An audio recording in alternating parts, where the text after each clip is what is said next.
So, good day mga ka-good life, day 2 para sa pagkamit ng goal natin.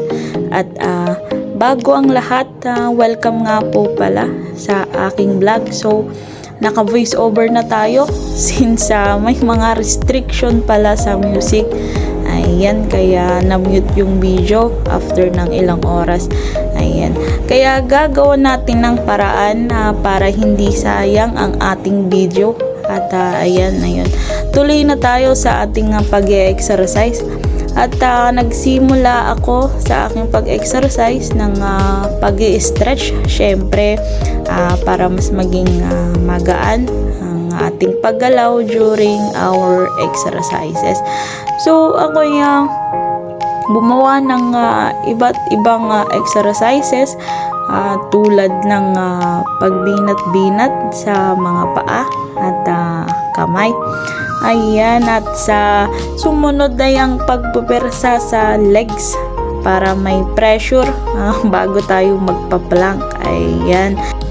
At sinundan natin ng iba't ibang pressure pa sa legs pa natin para sa more preparation para sa pagpa-plank natin. Sinama na din natin ang ating kamay para medyo mas malakas ng konti.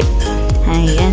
Ayun. So, pagkatapos ng mga pressure sa mga paa at katawan, at ayun na nga, sumunod na ginawa natin ay ang pagpa-plank. At makikita nyo naman na medyo lang naman na madali pa akong mga weight, syempre.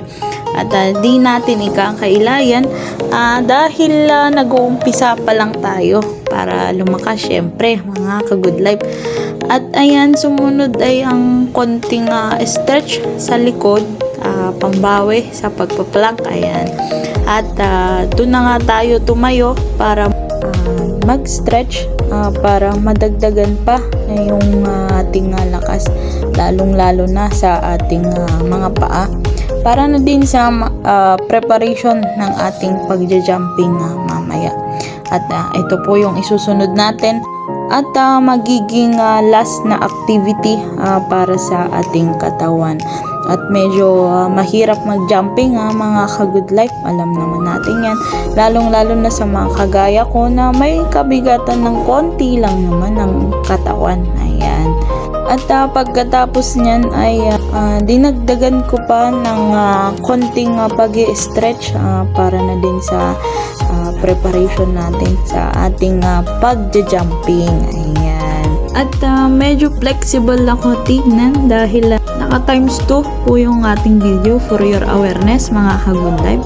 By the way, medyo may kabigatan ng aking katawan pero magpapatuloy ako sa aking sinimulan.